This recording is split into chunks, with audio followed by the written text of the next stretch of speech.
saya undang kita semua berdoa terlebih dahulu sebelum kita mendengarkan firman Tuhan. Ya Bapa kami yang ada di surga, Allah yang berkuasa, Allah yang hidup dan juga bekerja di dalam sejarah. Kami datang kepadamu Tuhan, merendahkan hati kami. Kami takut dan gentar di hadapan Tuhan yang Maha Kudus, Maha Suci, dan tanpa ada dosa. Engkau adalah pribadi yang begitu agung dan berbeda dengan setiap kami. Kami mau Tuhan menyucikan hati kami untuk sama-sama merendahkan diri kami di hadapan Tuhan dan mau mendengar firman Tuhan.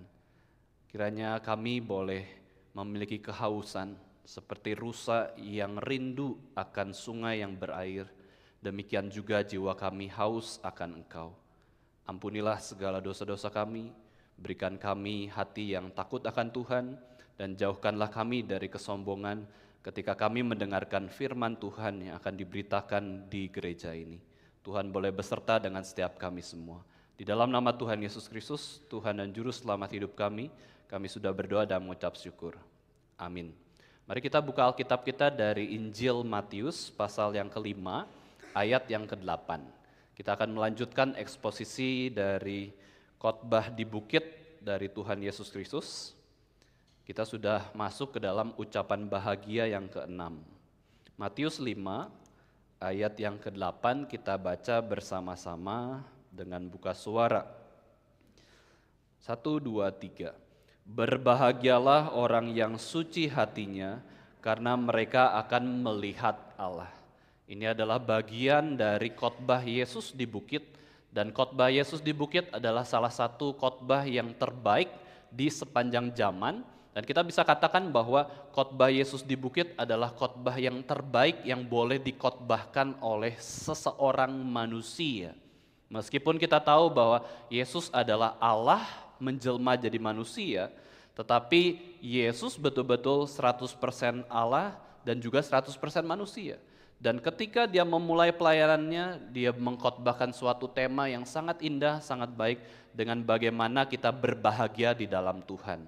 Tuhan kita adalah Tuhan yang menginginkan kita untuk bersukacita, berbahagia. Tetapi bukan bersukacita dan berbahagia karena dunia, karena dosa, karena kejahatan, melainkan bersukacita dan berbahagia karena Tuhan sendiri. Karena kebenaran Tuhan, karena segala pemberian Tuhan dalam kehidupan kita.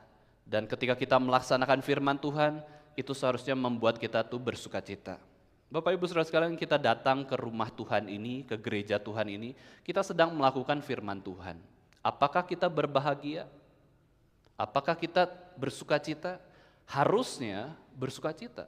Harusnya hati kita penuh ucapan syukur.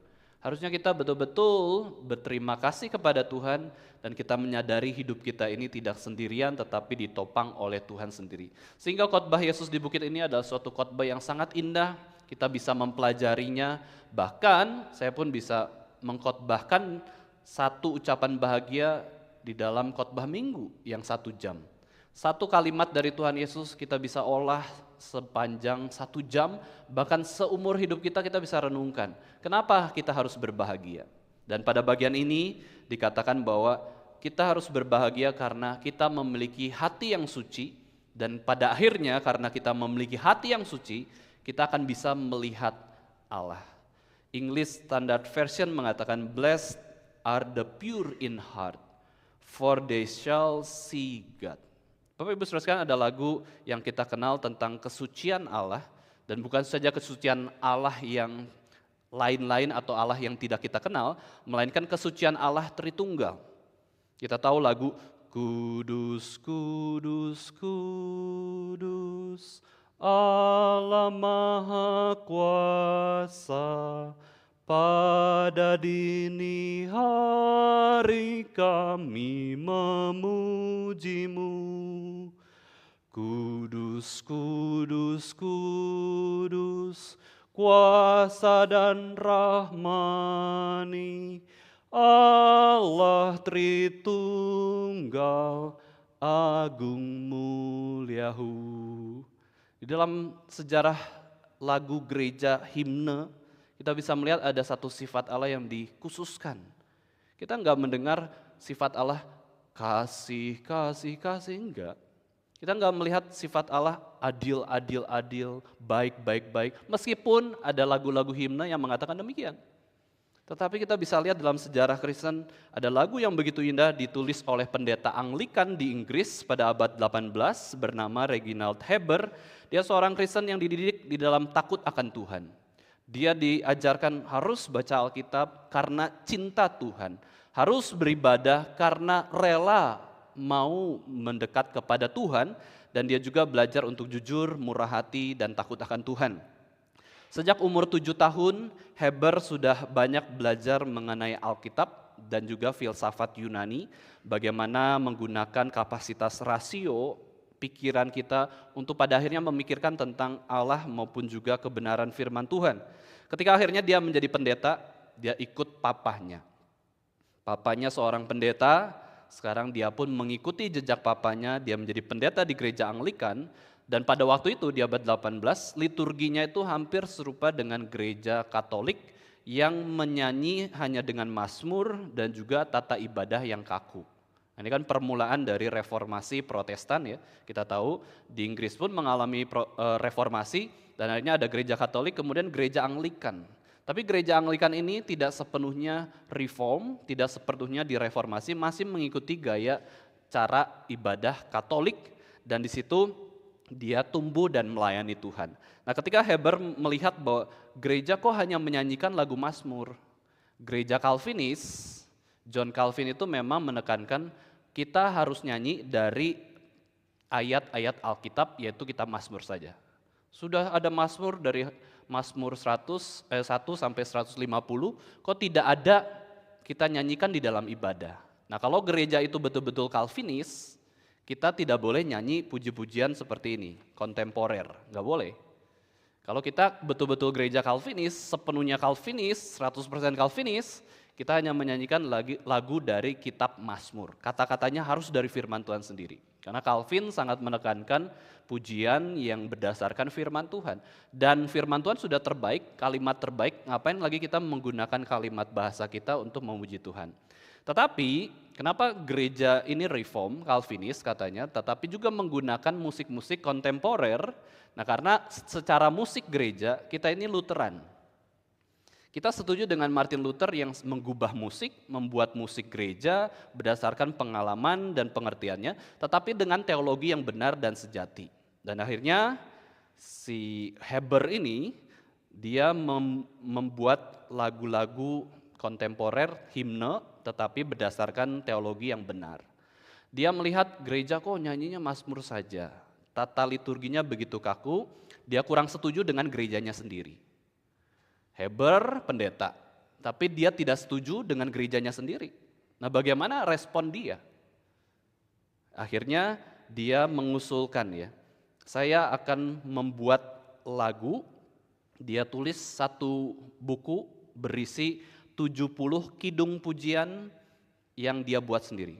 Dia memiliki talenta musik juga, selain dia pendeta, dia memiliki talenta musik juga, dia tulis lagu-lagu pujian sampai 70 buah, dibukukan satu buku, dan salah satu lagunya adalah Kudus, Kudus, Kudus. Ini adalah suatu lagu yang dia buat. Dan kemudian dia memberikan masukan kepada gerejanya. Gerejanya, pimpinannya bahwa saya ingin meningkatkan kualitas musik, kualitas pujian dan mendidik jemaat supaya memiliki hati yang memuji Tuhan. Dengan bahasa yang kita familiar saat ini, di zaman ini. Maka saya usulkan 70 kidung pujian ini kepada gereja. Lalu bagaimana respon gereja pada waktu itu? Gereja tidak setuju dengan usulan pendeta ini.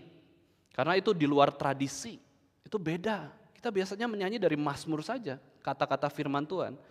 Dan pada waktu itu gereja Anglikan belum siap menerima masukan tersebut. Nah baiknya dari Heber, dia bukannya menolak atau dia resign dari gereja tersebut ya. Tetapi dia tetap taat melayani Tuhan di gereja tersebut. Dia terus setia, terus mengajarkan musik semampu dia dalam pengertian dia. Dan sampai akhirnya Tuhan panggil dia juga menjadi seorang misionaris di India. Lalu menjadi misionaris di India dan dia meninggal di sana mengabarkan Injil kepada orang-orang India. Lalu buku himnenya bagaimana? yang 70 buah lagu tersebut ya sudah hilang beberapa waktu lamanya. Heber sudah meninggal, lagu Kudus, Kudus, Kudus ini bisa tidak ada dalam sejarah. Tetapi uniknya ada saudara, kerabat, jemaat Kristen lainnya akhirnya menemukan buku himne tulisannya dan gereja Anglikan itu sadar. Ternyata dari buku ini banyak lagu-lagu himne yang berkualitas baik dan akhirnya gereja Anglikan pun mengadopsi lagu Kudus, Kudus, Kudus untuk dinyanyikan di dalam ibadah. Padahal gereja tersebut cukup kaku, sangat kaku bahkan. Tidak mau terima masukan karena di luar tradisi seperti itu ya. Tetapi akhirnya lagu ini berkembang dan akhirnya digubah oleh seorang juga bernama John Dykes ya. Seorang pendeta dan musisi gereja Anglikan. Ada orang menemukan, ada orang yang membuat lagu pujian, dia tidak bisa melihat karyanya, tidak bisa mendengar karyanya untuk kebaikan banyak orang. Terus ada orang yang akhirnya menemukan buku pujian tersebut, terus ada orang juga yang menggubah lagunya, sehingga lagu ini diberi nada Nisea. Ya, kalau kita belajar sejarah gereja kita ingat Konsili Nisea. Konsili Nisea ini tahun 325. Lagunya itu disesuaikan dengan mengacu pada Konsili Nikea karena apa? Itu tempat pengakuan pertama iman Kristen tentang Allah Tritunggal. Gereja yang sejati percaya Alkitab 100% adalah firman Tuhan dan di Konsili di Nikea itu Allah Tritunggal ditegakkan. Allah yang sejati yang sesuai kebenaran Alkitab adalah Allah Tritunggal. Dan lagu ini disesuaikan dan akhirnya juga lagu Kudus, Kudus, Kudus ini berdasarkan kitab Yesaya, lalu tafsirannya muncul. Kenapa kudusnya 3 kali? Karena mengagungkan Bapa, Anak, dan Roh Kudus. Allah kita itu kudus. Allah kita itu satu tapi 3 pribadi, maka kita sebut 3 pribadi yang berbeda, Bapa kudus, Anak yaitu Yesus Kristus kudus, Roh Kudus ya jelas, pasti kudus. Oh, ini suatu lagu pujian yang begitu indah. Di Yesaya 6 ayat 1-3 di bagian itu dijelaskan seorang raja Israel, Raja Uzia meninggal. Tahta itu kosong, tetapi Nabi Yesaya mendapatkan penglihatan yaitu tentang Tuhan Allah yang kudus itu duduk di satu tahta yang tinggi dan menjulang, terus ujung jubahnya itu mengenai atau memenuhi bait suci. Raja dunia mati, tetapi Yesaya mendapatkan penglihatan Raja alam semesta, Raja di atas segala raja sedang duduk di atas tahta dengan jubahnya sampai bait suci. Lalu kemudian Yesaya melihat ada Tuhan, sosok Tuhan yang duduk dengan kepemimpinan dan wibawa yang begitu besar. Lalu di atasnya raja tersebut, di atas Tuhan itu ada para serafim sedang terbang di sana. Ada malaikat-malaikat yang siap memuji Tuhan, mengagungkan kekudusan Tuhan, sedang berada di dekat Allah di atasnya, kemudian sedang memuji Allah Tritunggal. Allah yang duduk di atas tahta ini. Dan memang malaikat serafim adalah malaikat yang memuji keagungan dan kekudusan Allah. Kenapa kita bisa tahu demikian? Karena perkataan kudus, kudus, kudus ini bukan perkataan dari manusia. Ini perkataan dari malaikat yang disebut sebagai serafim. Kudus, kudus, kuduslah Tuhan semesta alam. Para serafim ini digambarkan memiliki 6 sayap. 2 sayap di atas adalah sayap untuk menutupi muka. Kita nggak boleh melihat Allah yang kudus. Itu terlalu mulia, terlalu kudus. Ditutupilah muka mereka, mata mereka. Lalu sayap yang di tengahnya itu untuk melayang-layang, terbang seperti itu ya. Lalu sayap yang di bawah, 2 sayap lagi untuk menutupi kaki yang biasanya dilambangkan sebagai wujud kekotoran. Kaki kita kotor, bau, ya kena debu, maka ditutupilah untuk menunjukkan kita datang kepada Tuhan tuh nggak bisa lihat Tuhan secara langsung, nggak boleh juga dengan kekotoran, nggak boleh dengan dosa kita. Maka seringkali Musa dikatakan, kamu sedang ada di gunung Tuhan, tanggalkan kasutmu. Lalu Yosua sedang berhadapan dengan panglima bala tentara Allah, Yesus ya digambarkan sebagai Kristofani atau Yesus yang menampakkan diri, dikatakan tanggalkanlah kasutmu sebab ini tempat kudus. Kita nggak boleh sembarangan datang kepada Tuhan dengan hati yang tidak hormat. Kita harus hormat kepada Tuhan. Kita nggak bisa lihat Tuhan, kita nggak bisa dengan kekotoran kita. Kita datang kepada Tuhan hanya dengan pertolongan Tuhan saja. Lalu para serafim ini jumlahnya cukup banyak, berseru-seru. Kudus, kudus, kuduslah Tuhan semesta alam, seluruh bumi penuh kemuliaannya. Mereka yang menyanyikan pujian teragung, mereka yang menyanyikan pujian tentang kekudusan Allah, disebutkan di dalam perjanjian lama lewat penglihatan Nabi Yesaya. Uniknya, ya ketika saya merenungkan tentang firman Tuhan, tentang kesucian Allah ini ya Bapak Ibu sekalian, saya menemukan juga bahwa di dalam kitab Wahyu ada rasul juga yang mendapatkan penglihatan dan akhirnya mendapatkan penglihatan seperti Nabi Yesaya tentang kekudusan Allah. Ya di dalam Wahyu yang diterima oleh Rasul Yohanes, dia juga dapat penglihatan tentang malaikat serafim. Ada 6 sayap, 2 sayap menutupi wajahnya, 2 sayap untuk melayang-layang, lalu juga 2 sayap yang di bawahnya untuk menutupi kakinya. Tidak henti-hentinya dikatakannya di dalam kitab Wahyu itu, tidak henti-hentinya malaikat serafim ini siang dan malam mengatakan, kudus, kudus, kuduslah Tuhan Allah semesta alam yang maha kuasa, yang sudah ada dan yang ada dan yang akan datang. Alfa dan Omega. Kudus, kuduslah Tuhan. Jadi kita bisa melihat keindahan firman Tuhan bahwa ini adalah penegasan suatu sifat Allah yang kudus, Allah yang suci, ditekankan dalam penglihatan Nabi Yesaya, ditekankan juga di dalam penglihatan Rasul Yohanes di kitab Wahyu. Sama-sama memandang pujian kudus, kudus, kuduslah Tuhan. Kekudusan Allah adalah suatu sifat yang sangat penting, unik, dan agung sehingga kita bisa belajar mengenal sifat Allah yang kudus ini. Penekanan pada kekudusan Allah ini diulang sebanyak 3 kali.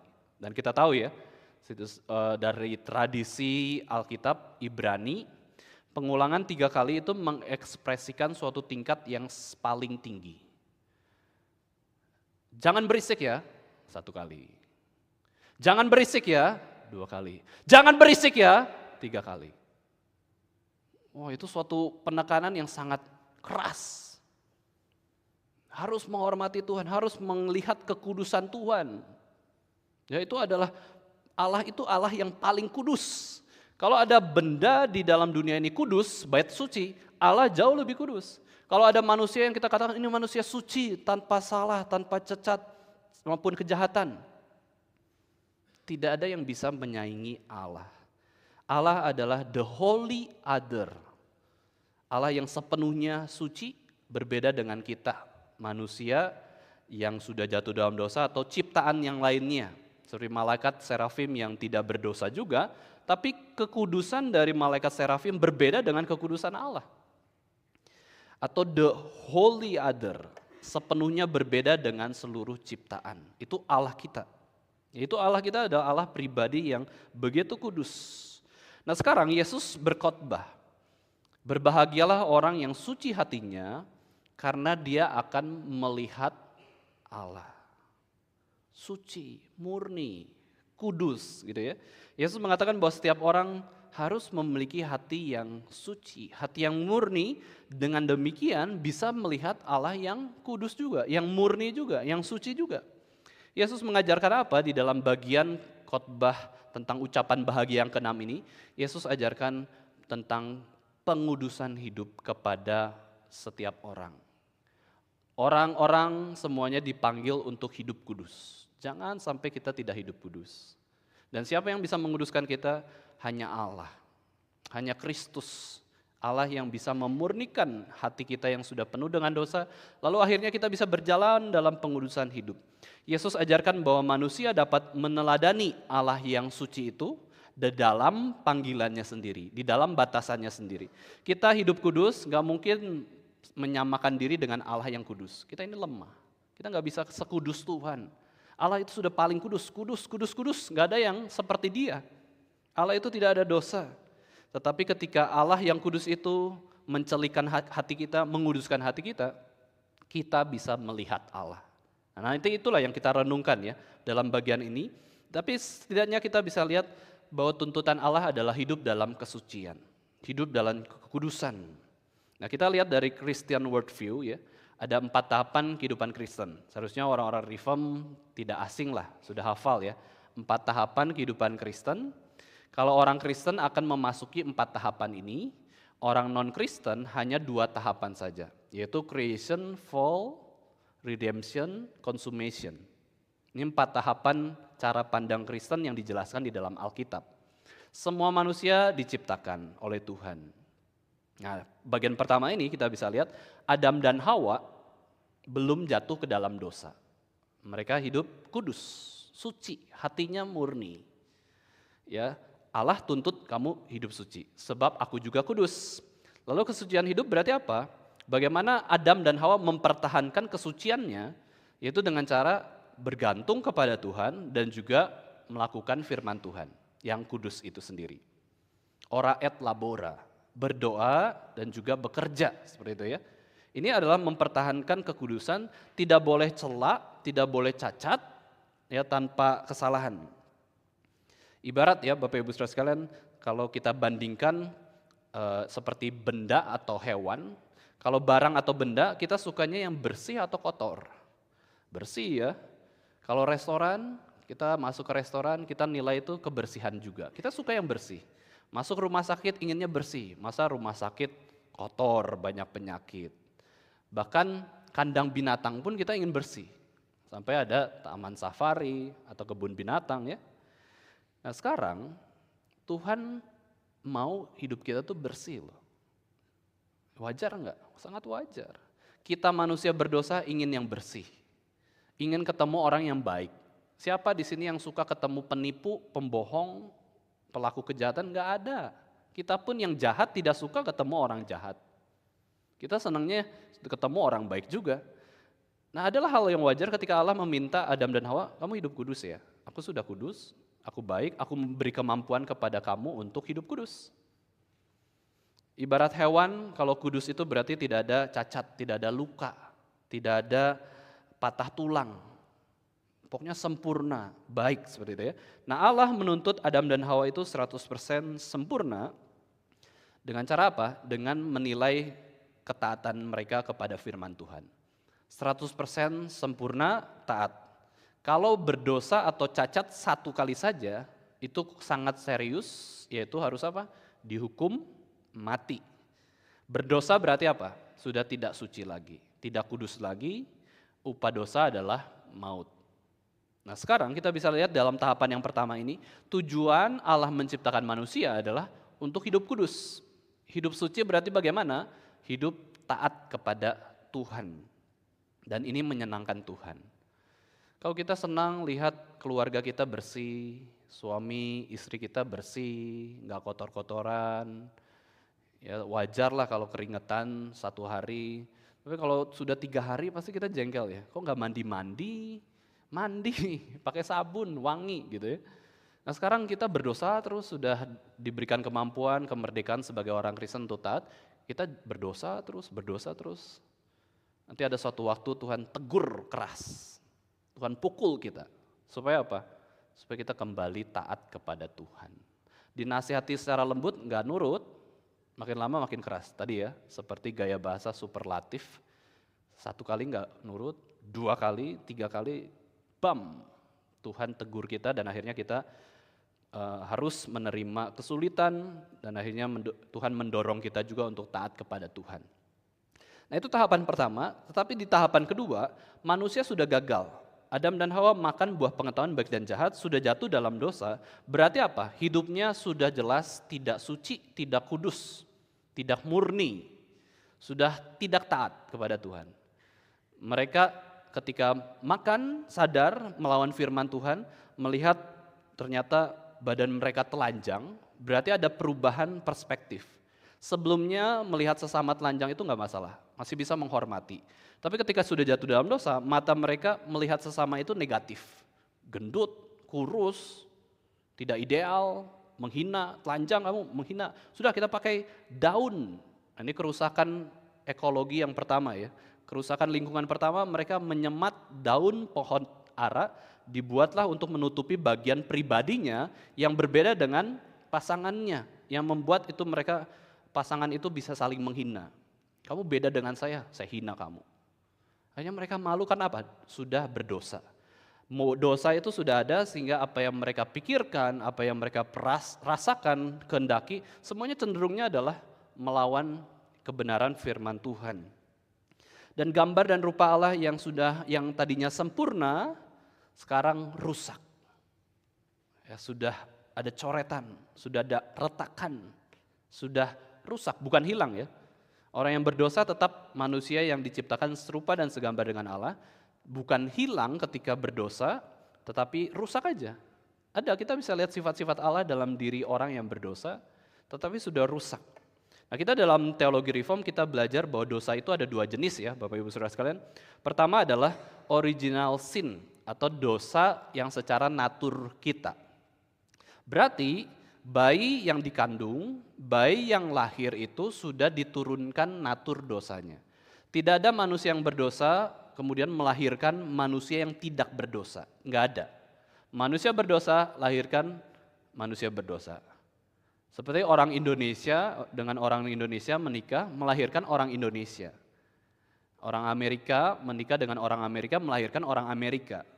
Suku Chinese dengan Chinese menikah lahirkan anak suku Chinese. Manusia berdosa menikah dengan manusia berdosa pasti berdosa. Pasti. Kenapa? Karena Allah yang mengatakannya. Firman Tuhan yang mengatakan bahwa Adam itu adalah wakil semua manusia, representasi manusia. Kalau wakilnya saja berdosa, maka semua itu pasti berdosa. Kalau kita jadi Adam, kita pikir kita lebih hebat dari jadi Adam, kita pun pasti jatuh dalam dosa. Tidak ada manusia yang kuat di dalam diri mereka sendiri tanpa pertolongan Tuhan. Nah, maka dari itu kondisi rohani kita semua manusia itu sudah mati di dalam dosa kita. Maka Raja Daud mengatakan di dalam Mazmur ya, sesungguhnya dalam kesalahan aku dilahirkan. Dalam dosa aku dikandung ibuku. Ya, mari kita baca Mazmur 51 ayat 5. Ini yang menjadi salah satu doktrin original sin ya. Kalau di dalam Alkitab digital itu Mazmur 51 ayat 5, tapi kalau Alkitab buku itu Mazmur 51 ayat 7 ya.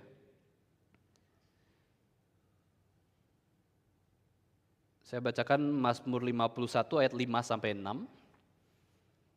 Sesungguhnya dalam kesalahan aku diperanakan, dalam dosa aku dikandung ibuku. Sesungguhnya engkau berkenan akan kebenaran dalam batin, dan dengan diam-diam engkau memberitahukan hikmat kepadaku. Jadi kita semua sudah jatuh dalam dosa. Tidak ada manusia yang suci, tidak ada manusia yang kudus, semua orang yang dilahirkan itu berdosa.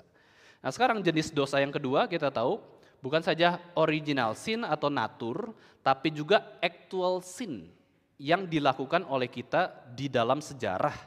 Nah, dosa yang kita lakukan dalam perkataan, perbuatan, pikiran, perasaan, kehendak yang jelas-jelas melanggar hukum Tuhan. Itu kita lakukan, itu kenapa ada actual sin? Karena sudah ada original sin. Nah, kenapa Adam dan Hawa berani ambil buah pengetahuan baik dan jahat? Sebenarnya mereka itu sudah berdosa dulu kok. Karena apa? Sudah tidak percaya firman Tuhan, percaya firman iblis. Sudah tidak percaya perkataan Tuhan, dia lebih percaya perkataan iblis dan kedagingan, sebenarnya sudah berdosa. Cuman tindakannya, aktualnya adalah tidak taat terhadap firman Tuhan. Ada dosa yang tidak kelihatan, ada yang dosa yang kelihatan. Nah, ini adalah jenis-jenis dosa. Bahkan tahu berbuat baik, tapi tidak lakukan, itu pun dosa. Tahu nih, kita harus ibadah hari Minggu, kita harus tenang di dalam melayani Tuhan, kita harus takut akan Tuhan, harus baik, tapi tidak lakukan itu pun adalah dosa. Nah, bagaimana membedakan dosa asal dan dosa aktual? Itu ibarat pohon dan buahnya. Kalau pohonnya baik, Yesus katakannya buahnya baik. Kalau pohonnya buruk, buahnya pun buruk. Kurang lebih gambarannya seperti itu ya perumpamannya. Nah, di dalam tahapan kedua ini kita semua sudah berdosa. Kita tidak percaya pemikiran filsuf bernama John Locke yang mengatakan bahwa manusia itu lahir ke dalam dunia itu dengan blank state, Seperti kertas kosong putih yang baru ditulis. Enggak. Manusia yang lahir ke dalam dunia itu sudah black state, ya, sudah tercemar oleh dosa. Tidak seperti kertas putih, ya. Maka dosa itu diturunkan. Nah, apakah di dalam tahapan kedua ini, Bapak Ibu Saudara sekalian, manusia dapat hidup kudus seperti tuntutan Tuhan? Sudah nggak bisa lagi. Kalau waktu creation, Adam dan Hawa bisa kudus, bisa tidak kudus. Tapi posisi mereka sudah suci, ya, belum tanpa dosa, belum berdosa. Tapi mereka memilih untuk taat terus, bisa. Tapi di dalam kondisi yang kedua, kejatuhan manusia dalam dosa, ini terus melakukan kekotoran, terus melakukan dosa, terus melakukan kejahatan. Tanpa Tuhan kita hanya bisa hidup kotor, bukan hidup kudus. Lalu barulah masuk ke dalam tahapan yang ketiga, yaitu penebusan Yesus Kristus. Disinilah kita diberikan kembali kemampuan seperti di penciptaan, tahapan pertama, ya, yaitu bisa kudus, bisa tidak kudus. Karena siapa? Karena ada Roh Kudus dalam hati orang Kristen, orang percaya. Dan buah Roh Kudus ada di dalam kehidupan orang percaya, 9 rasa tersebut, ya, dari buah Roh Kudus. Roh Kudus pertama-tama mau menguduskan orang tersebut. Semua orang sudah berdosa, anggap hitam, seperti itu, ya. Terus kemudian Roh Kudus mau memilih sebagian orang untuk akhirnya bisa hidup kudus. Diambillah sebagian orang, dan orang-orang ini adalah orang yang percaya kepada Yesus Kristus. Tapi apakah menjadi putih langsung? Enggak, Roh Kudus itu putih, tanpa cacat celah. Manusia berdosa anggap hitam lah, ya. Terus ketika Roh Kudus bercampur, bersatu dengan manusia yang berdosa, nah ini adalah satu kesatuan yang tidak bisa kita pahami. Bagaimana dalam diri kita, manusia berdosa secara natur, secara aktual juga, tapi ada Roh Kudus dalam diri kita juga, yang hidup dalam diri kita, yang tidak tercemar oleh dosa. Maka itulah kenapa Yesus ada di dalam kandungan Maria. Itu membuktikan bahwa ada bayi di dalam kandungan, karena diliputi oleh Roh Kudus, meskipun tubuh mamahnya itu menyalurkan seluruh makanan ke bayi tersebut, seluruh gennya, tapi bayi itu enggak berdosa. Itu hebatnya Roh Kudus. Roh Kudus ada dalam diri kita, tidak tercemar oleh dosa, bahkan bisa membuat kita itu hidup lebih baik, lebih kudus di hadapan Tuhan. Maka orang Kristen itu hidup dalam pergumulan ini, yaitu kita mau hidup kudus, tapi kedagingan kita itu maunya jatuh dalam dosa. Bukan menikmati dosa, ya. Kita maunya jatuh, bukan suka dosa, bukan menikmati dosa. Kita jatuh, kita sukanya apa? Sukanya kekudusan. Tapi bisa jatuh dalam dosa. Itu orang Kristen yang sejati. Kita sudah ada Roh Kudus, kita suka kekudusan Allah, kita suka taat Allah, kita suka taat firman, tetapi kita lemah secara kedagingan, maka kita belajar terus menaati firman Tuhan untuk hidup kudus di hadapan Tuhan. Jadi di dalam Yesus Kristus kita adalah ciptaan baru, yang lama sudah berlalu, tetapi yang baru sudah datang, yaitu siapa? Kehidupan Roh Kudus itu ada di dalam hati kita. Maka kita bisa pilih lagi, pilih taat, pilih tidak taat. Pilih taat atau tidak taat, pilih hidup kudus atau tidak kudus, itu bisa kita lakukan. Maka kurang ajar kalau orang Kristen tuh sudah bisa hidup taat, hidup kudus, tapi pilihnya tuh tidak kudus, itu kurang ajar. Kalau orang non-Kristen itu enggak kurang ajar, ya memang enggak bisa hidup kudus kok, memang terus lakukan dosa. Tapi orang Kristen itu, ya, bisa hidup taat, bisa datang ke gereja, bisa baca firman, bisa berdoa, tapi pilih untuk tidak datang ke gereja, pilih untuk tidak baca firman, itu kurang ajar. Kurang ajar sama Tuhan. Maka kita waktu datang ke penghakiman di akhir zaman tuh, kita dulu yang dihakimi betul. Meskipun kita sudah ada jaminan masuk hidup kekal, tapi kita ditegur dulu dosa kita di hadapan Tuhan. Diadili dulu, Allah kan adil, ya. Maka kita tidak sembarangan dalam hidup kita, ya saya sudah pasti masuk surga, melakukan dosa, tidak taat, tidak kudus. Justru kalau orang itu merasa diri yakin masuk surga tapi hidupnya tidak kudus, itu belum menunjukkan hidupnya itu di dalam Kristus. Hati-hati, ya. Maka Tuhan betul-betul menyatakan kekudusan dengan cara yang demikian. Dan di tahapan ketiga barulah kehidupan keempat, ya. Yang ketiga redemption of Christ, keempat ada consummation.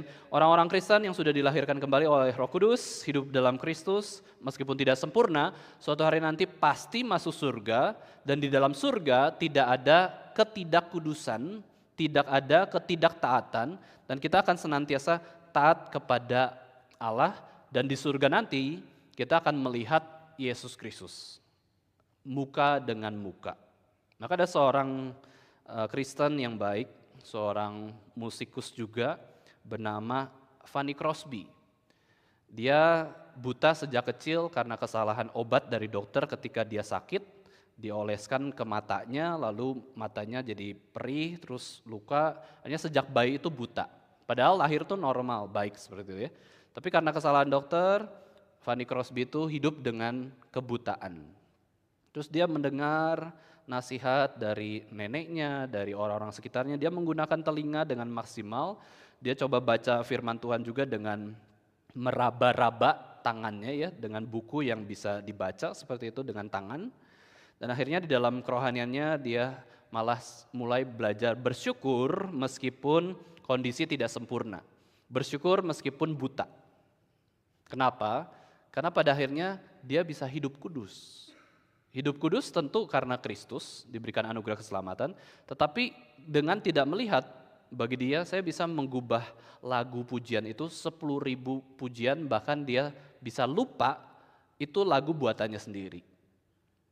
Ya, karena dia sudah terlalu banyak membuat pujian kepada Tuhan.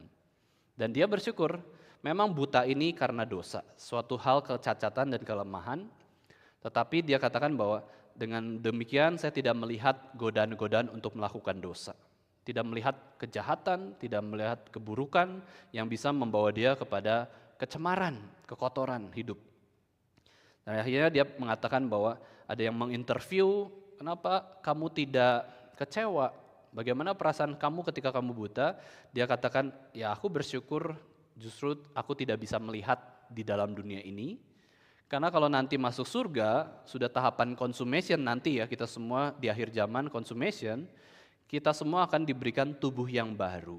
Berarti mata yang baru, yang sempurna, dan itu akan kita bisa melihat Yesus Kristus. Nah, Fanny Crosby nggak bisa lihat apapun, pertama kali dia melihat dengan matanya, di dalam surga nanti, dia akan disambut oleh Tuhan Yesus. Wah indah ya. Bisa ya orang itu mikir kayak gitu. Saya buta nggak masalah. Nanti saya masuk surga, saya melihat, pertama kali lihat adalah wajah Yesus, bukan wajah orang lain.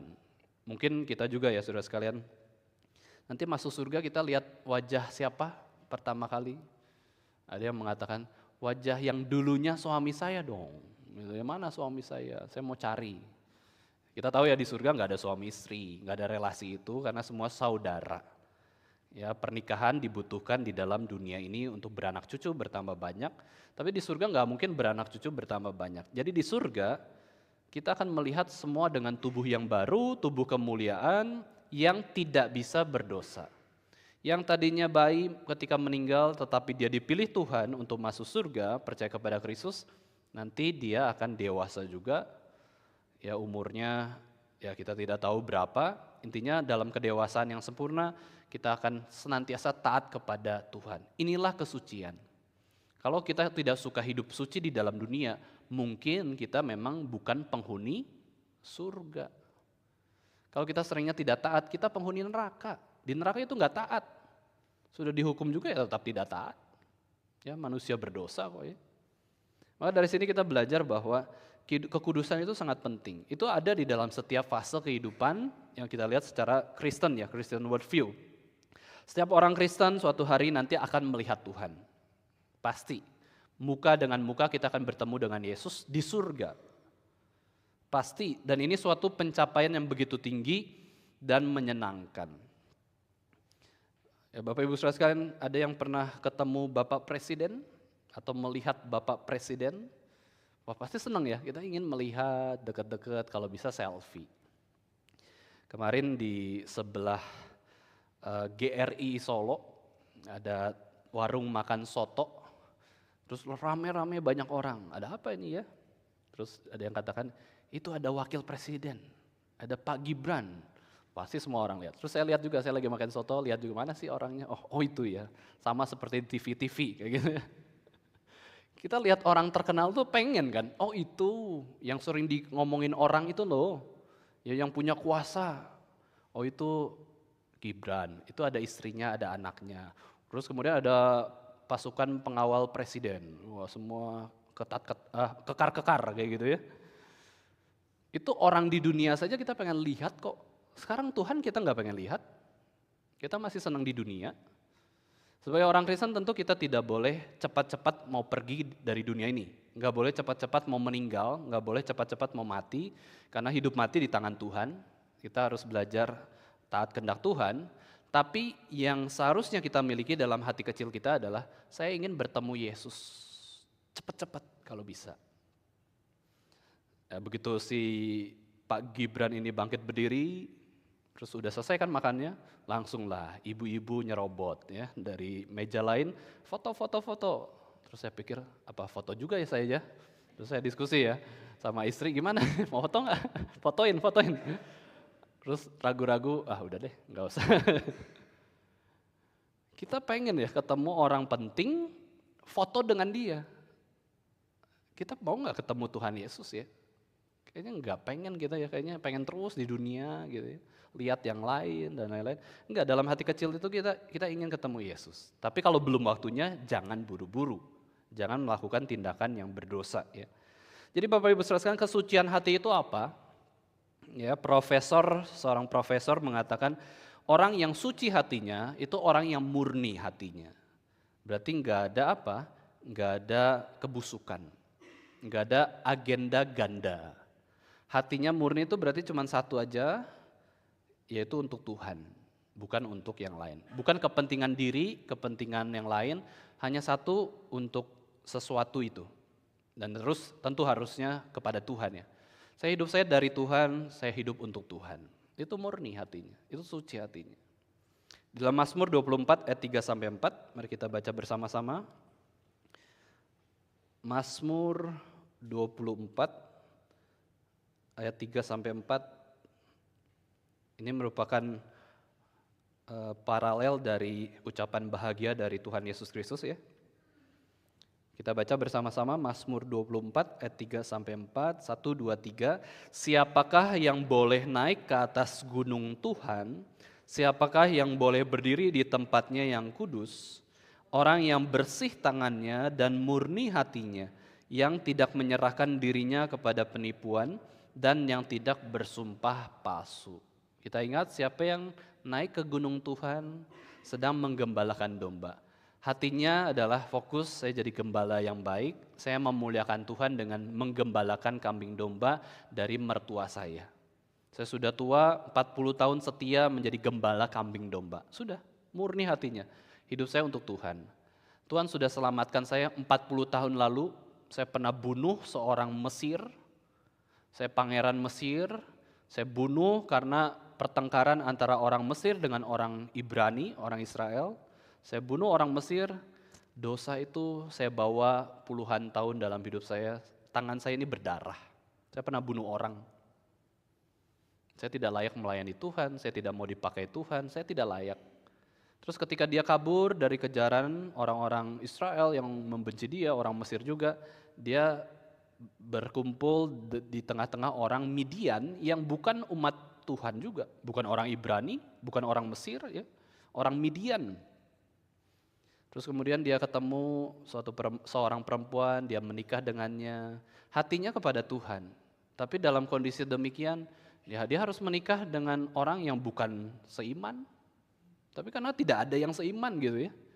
Saya mau cari yang seiman, tidak ada. Ini tidak membenarkan kita ya, pada akhirnya kita boleh cari yang tidak seiman. Musa pada akhirnya terpaksa menikah dengan perempuan yang tidak seiman. Bukan orang Ibrani, orang Israel. Mertuanya seorang imam penyembah berhala di Midian. Udah saya penuh dengan dosa, saya sudah bunuh, saya menikah dengan orang yang tidak seiman, mertua saya imam, suruh ngajak-ngajak dia untuk menyembah berhala, saya kerja sebagai penggembala domba saja udah. 40 tahun dia menggembalakan domba, saya tidak layak hatinya. Sampai ketika dia ke Gunung Horeb, dia melihat semak belukar menyala. Tapi tidak terbakar habis semak belukar, semak duri tersebut. Lalu dari situ Yesus berbicara, ya Musa datanglah kepadaku. Nah dari sini kita bisa lihat Bapak Ibu saudara, orang yang murni hatinya tuh bisa ketemu Tuhan. Dia sudah sadar kok, penuh dengan dosa. Dia sudah hancur hatinya, Musa ya. Dan di sini dikatakan, siapakah yang boleh berdiri di tempatnya yang kudus itu? Hanya orang yang bersih tangannya dan murni hatinya. Berarti seberapa besar dosa kita, semerah kirmisi, dapat Tuhan murnikan untuk kembali melayani Tuhan. Ya Bapak Ibu saudara sekalian, kita jangan takut melayani Tuhan karena dosa-dosa kita. Kita berdosa betul, tapi kita harus bertobat dari dosa kita. Nah Tuhan menyucikan kita dan melayakkan kita untuk melayani Tuhan. Orang yang suci hatinya berarti apa? Murni hatinya, tidak ada kepalsuan, hatinya sungguh-sungguh tulus. Bahkan sampai ketika Tuhan berbicara kepada Musa, Musa tanggalkan kasutmu, lalu aku akan memanggil kamu untuk memimpin bangsa yang besar, akan mengeluarkan bangsa Israel dari perbudakan Mesir. Musa pun rasanya nggak layak, saya nggak bisa ngomong. Saya udah kelamaan ngomong sama kambing domba, gitu ya. Gimana mau ngomong sama orang sekarang? Nggak layak lagi. Tuhan sabar. Kita menolak panggilan Tuhan, Tuhan sabar. Panggilan yang kedua, Tuhan panggil lagi. Aku akan sediakan segala sesuatu untuk kamu untuk bisa melayani. Tolak lagi. Tapi kalau kita tolak lagi yang ketiga, Tuhan marah. Ya, Tuhan marah dan akhirnya Musa pun tunduk kepada Tuhan. Nah seringkali Bapak Ibu saudara di zaman ini, di zaman media sosial juga kita nggak murni ya. Kita sering pakai topeng. Di media sosial kita, wajah kita A, tiba-tiba jadi A++. Jadi ganteng, lebih cantik, lebih baik, lebih seolah-olah wanita suci. Gitu ya. Atau laki-laki yang bertanggung jawab, itu di media sosial, di Instagram, di Facebook. Kita menampilkan kehebatan kita, kelebihan kita, kesucian hidup kita. Tapi kita tuh pakai topeng. Harusnya kita menampilkan, ya jangan sampai membodohi orang, menipu orang, tapi tampilkan fakta yang ada nggak masalah. Tampilkan kebenaran firman Tuhan atau kesaksian hidup seperti itu ya. Tapi seringkali di zaman sekarang kita pakai topeng, kita bohong putih, membenarkan kebohongan kita, nggak tulus hatinya, mencapai segala cara dengan apapun cara itu, yang penting tujuannya berhasil ya. Kita bohong demi kebaikan, bohong putih itu nggak benar, itu nggak suci hatinya, nggak lurus gitu ya. 1 Yohanes 3 ayat 3 mengatakan, setiap orang yang menaruh pengharapan itu kepadanya, menyucikan diri sama seperti dia yang adalah suci. Maka sebagai orang Kristen, bagaimana supaya bisa hidup suci, harus lihat Kristus. Pandanglah pada Kristus, bergantung pada Kristus yang menyatakan dirinya adalah Allah yang suci, Allah yang baik. Nah, itu adalah kehidupan kesucian yang Tuhan harapkan. Nah sekarang Bapak Ibu saudara sekalian ya, berbahagialah orang yang suci hatinya. Nah hati ini apa sih? Ya, definisi hati itu bagaimana? Nah di dalam Alkitab kita bisa jelas ya, kita sudah mengerti juga. Nah sekarang kita lihat beberapa definisi hati dari kitab Roma. Roma 1 ayat 21, di sini dijelaskan hati itu adalah pikiran. Atau dari mana? Nah kita lihat ya, Roma 1 ayat 21, saya bacakan, sebab sekalipun mereka mengenal Allah, mereka tidak memuliakan Dia sebagai Allah atau mengucap syukur kepadanya. Sebaliknya, pikiran mereka menjadi sia-sia. Oke, ini pikiran dan pengulangan ya.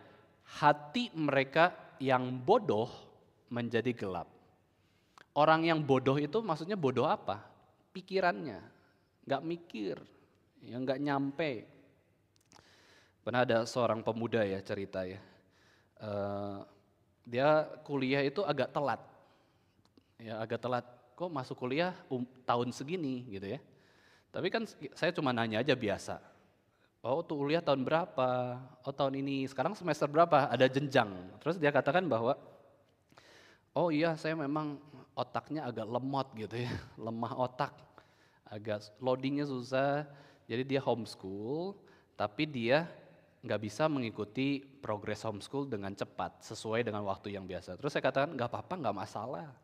Ya nggak masalah kita terhambat dalam pemikiran kita, yang penting hati kita itu takut akan Tuhan. Itu jauh lebih penting daripada kita pintar, tapi tidak takut akan Tuhan. Nah di sini hati itu bicara soal pikiran ya. Pikiran yang bodoh. Jadi dari definisi kitab Roma ya, kitab Roma ini sangat indah. Kita bisa melihat hati berarti apa? Pikirannya Hati, itu pikirannya ya. Berarti suci hatinya berarti apa? Suci pikirannya. Nah, ini yang diharapkan Yesus Kristus. Lalu yang definisi kedua, Roma 2 ayat 5. Saya bacakan ya, Roma 2 ayat 5. Ini definisi hati itu apa? Tetapi oleh kekerasan hatimu yang tidak bertobat, engkau menimbun murka terhadap dirimu sendiri untuk hari waktu mana murka Allah akan dinyatakan, ketika penghakimannya yang adil akan dinyatakan. Hati kok keras? Ya, berarti apa ini? Hati yang keras, sifat ya. Sifat ini berarti apa? Ya, ini didefinisikan, diartikan sebagai kehendak.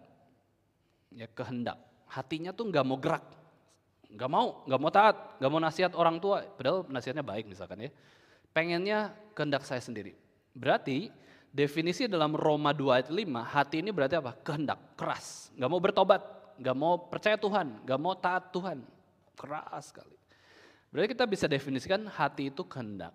Berarti waktu Yesus katakan berbahagialah orang yang suci kehendaknya. Dia akan melihat Allah. Definisi yang ketiga dari hati, Roma 5 ayat 5. Ya, Roma 5 ayat 5, dan pengharapan tidak mengecewakan karena kasih Allah telah dicurahkan di dalam hati kita oleh Roh Kudus yang telah Ia berikan kepada kita. Kasih Allah dicurahkan kepada kita. Kita dapat cintanya Tuhan. Kita dapat perasaan cintanya Tuhan. Berarti hati ini bicara soal apa definisinya? Perasaan. Berbahagialah orang yang suci perasaannya. Karena dia akan melihat Allah. Orang yang suci hatinya, orang yang suci pikiran, kehendak, dan perasaannya, dia akan semakin melihat Allah. Hati itu adalah pusat kehidupan kita. Sentral dari kehidupan kita itu kita sebut sebagai hati. Itu adalah mewakili pribadi kita. Hati kamu gimana sih? Apakah hati kamu sungguh-sungguh untuk Tuhan atau tidak? Seperti itu ya. Dan Yeremia mengatakan hati itu licik, ya, berkeras, berbatu, seperti batu. Yesus juga berkata bahwa karena yang diucapkan mulut meluap dari hati. Ini asal jujur loh ya. Asal jujur itu kita mulutnya baik, hatinya baik harusnya. Mulutnya jahat, hatinya jahat. Asal jujur loh ya. Tapi kalau manusia itu kan sukanya munafik, pakai topeng, mulutnya baik sih, hatinya jahat. Tapi kalau hatinya jahat, mulutnya baik, itu mungkin keberuntungan ya. Hatinya jahat terus kemudian ngomongnya baik seperti itu. Keberuntungan itu juga menipu juga, bisa juga menipu ya. Munafik, hatinya jahat, mulutnya baik terus, atau mulutnya jahat, hatinya baik seperti itu maksudnya ya. Hatinya baik, mulutnya jahat, wah kecelakaan juga itu. Nah ini adalah kehidupan kita ya. Pusat kita tuh dari hati. Kita ditentukan juga dari hati kita bagaimana berespon terhadap Allah. Maka siapakah yang bisa memurnikan hati kita, Bapak Ibu sekalian? Tuhan. Karena Tuhan itu kudus. Tuhan memurnikan hati kita, maka doa Daud ya, doa pemazmur mengatakan, jadikanlah dalam diriku tuh hati yang suci, hati yang tahir ya Allah, dan perbaharuilah batinku dengan roh yang teguh. Ini menjadi sebuah doa kita.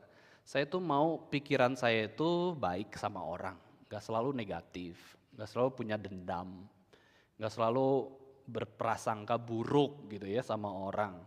Gak prejudice ya, gak negative thinking. Saya mau tuh baik, seperti nasihat Yesus Kristus.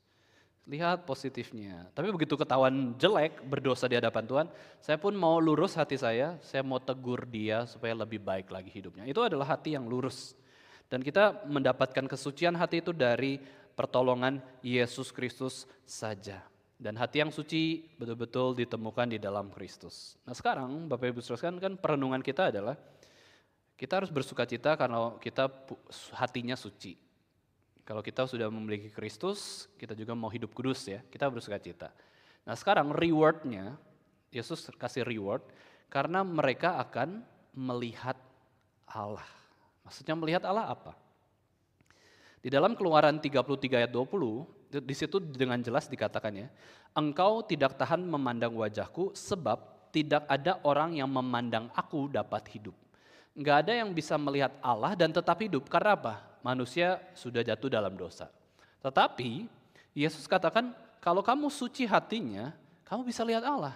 Maksudnya apa?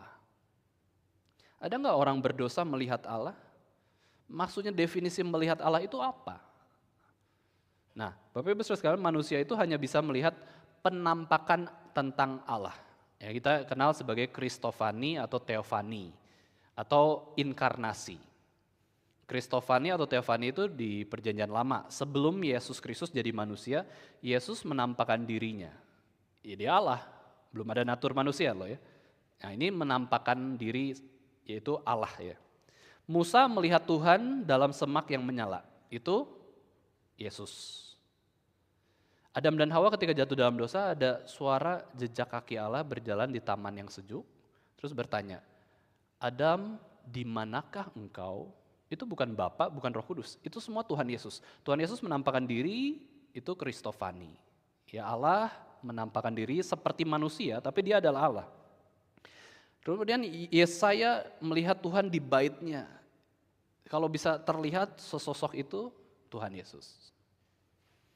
Yakub melihat Tuhan saat bergulat di Sungai Yabok.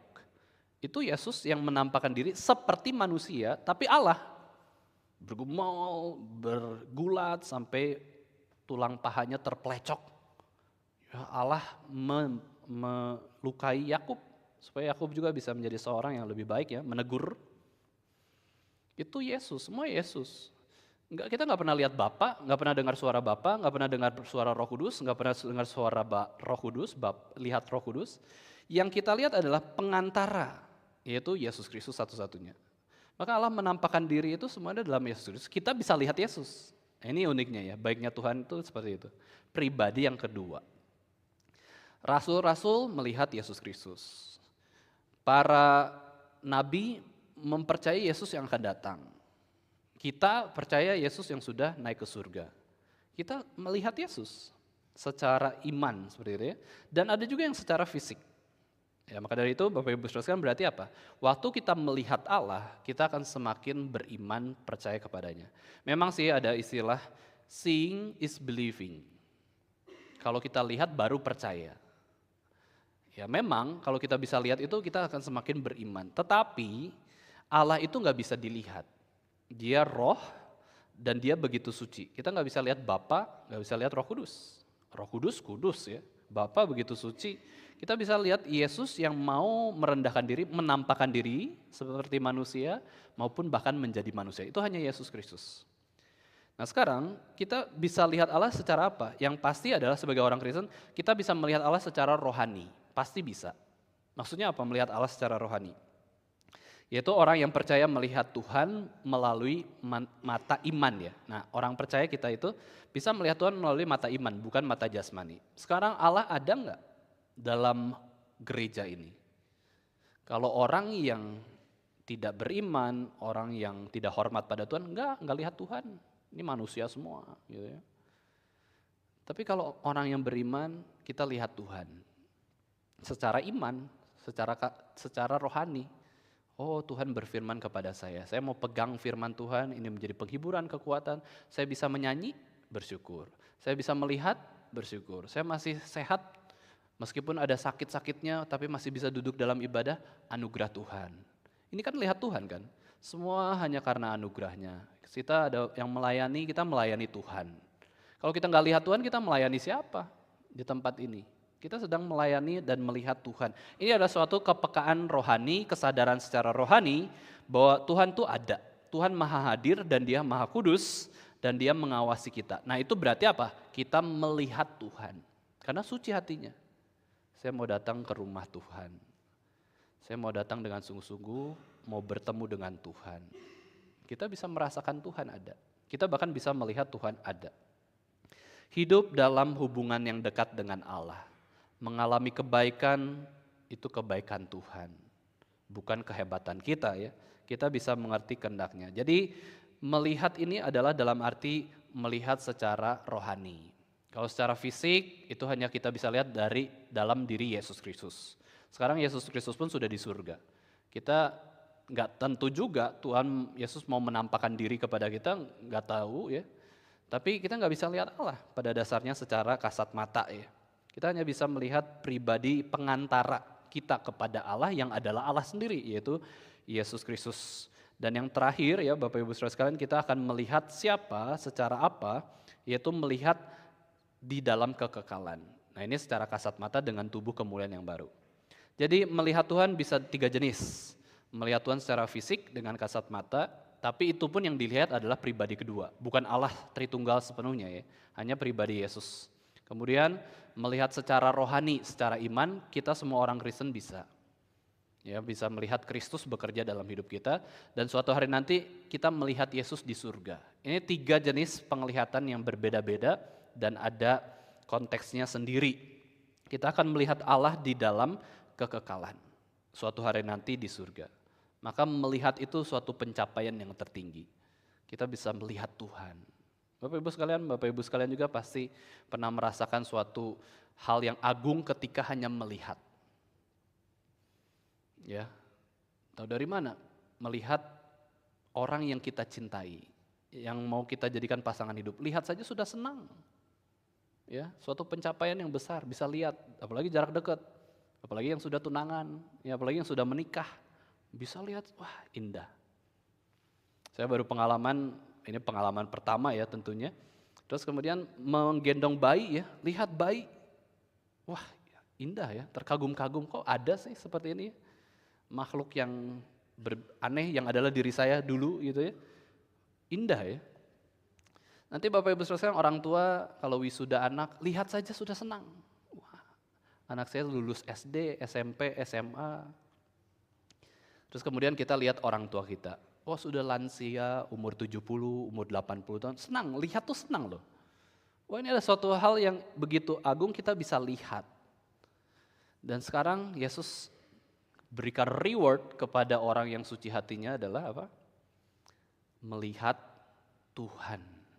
Kita bisa menyadari keberadaan Tuhan, Tuhan mengasihi kita, Tuhan memberikan kemurahan, kebaikan, cinta kasih, keadilannya, kebenarannya, kekudusannya pada kita ya. Maka dari itu sebagai orang Kristen yang sudah menikmati anugerah Tuhan dan juga menikmati kita melihat Tuhan bekerja dalam hidup kita, maka sama-sama Bapak Ibu sekalian mari kita berjalan dalam kekudusan. Jangan sering tidak taat. Tapi seringlah taat, karena seringkali juga kita jatuh dalam dosa, kita lemah. Milikilah hati yang murni, bebas dari kemunafikan. Jangan munafik. Kalau memang kita salah, akui kesalahan. Saya salah, saya rela ditegur, saya mau bertobat, saya mau belajar. Ya, kita jangan membenci sesama, kita jangan pakai topeng, kita tuh mau jujur lah. Seperti kehidupan di surga yang hanya taat, kudus sama Tuhan, kita kan membawa surga ke tempat ini, dunia yang penuh dengan dosa. Datanglah kerajaan Tuhan. Saya mau seperti hidup di surga kok. Meskipun kita lemah, ada kalanya kita salah dan berdosa, tapi kita mau lurus hatinya. Satu untuk Tuhan, tidak untuk mamon, tidak untuk berhala, tidak untuk idol seperti itu ya. Ibrani 2 ayat 10 mengatakan Allah menghajar kita untuk kebaikan kita supaya kita beroleh bagian dalam kekudusannya. Ibrani 12 ayat 10, ini ayat yang bagus juga. Yang menjadi Bible reading juga Gary Yogyakarta ya. Itu mengatakan bahwa kalau kita mau berjalan dalam kekudusan Allah, itu sulit. Karena apa? Dihajar Tuhan, dibentuk Tuhan, dididik oleh Tuhan. Barulah kita berbagian dalam kekudusannya. Allah menghajar kita, Allah mendidik kita, membentuk kita supaya kita beroleh dalam bagian kekudusannya. Di manakah Allah menegur kita, mendidik kita? Gereja. Bapak Ibu Saudara mungkin pantatnya sekarang udah panas ya, udah capek nih dengar khotbah terus ya, 1 jam. Itu Allah sedang mendidik kita, supaya apa? Beroleh bagian dalam kekudusannya. Kita belajar diam, mengendalikan diri, ini kan pengendalian diri ya. Sedikit atau banyak tuh sebenarnya di dalam khotbah kita sedang mengendalikan diri kita. Pikiran harus fokus ke pembicara, bukan ngomong sendiri, bukan ngantuk-ngantuk misalkan ya. Kita benar-benar mengendalikan diri 1 jam untuk Tuhan, fokus mengubah pola pikir kita, seperti itu ya. Nah, itu adalah suatu didikan Tuhan, sulit-sulit, tapi beroleh bagian dalam kekudusannya. Nah, ini penting sekali. Lalu Ibrani 12 ayat 14, ini juga bagian dari Bible reading ya. Mari kita baca bersama-sama sambil bangkit berdiri. Ibrani 12 ayat 14. Ini juga ayat yang sangat cocok dengan khotbah kita hari ini ya. Ibrani 12 ayat 14 kita baca bersama-sama seluruhnya. Berusahalah hidup damai dengan semua orang dan kejarlah kekudusan. Sebab tanpa kekudusan tidak seorang pun akan melihat Tuhan. Mari kita sama-sama berdoa. Bapa kami yang ada di surga, terima kasih kami boleh merenungkan kembali ucapan bahagia yang keenam dari khotbah Yesus di bukit. Sungguh khotbah yang begitu indah, sungguh khotbah yang begitu mulia dan agung.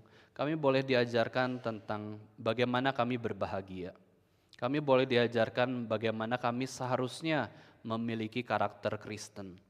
Dan kami juga boleh berbahagia karena Tuhan pun menjanjikan upah kepada kami yang taat kepada Tuhan.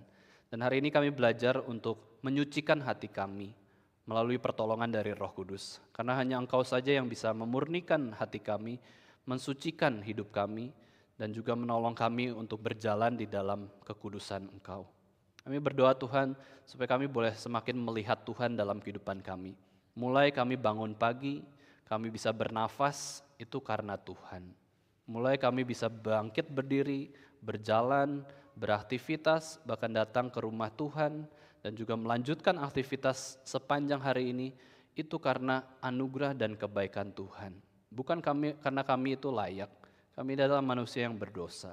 Kiranya Tuhan boleh sucikan hati kami, dan kuduskanlah hidup kami, sampai kami boleh bertemu dengan Tuhan Yesus di surga nanti. Peliharalah iman kami Tuhan, tolonglah kami, sucikan hati kami. Dalam nama Tuhan Yesus, penebus dan juru selamat kami yang hidup, kami sudah berdoa dan mengucap syukur. Amin. Sambil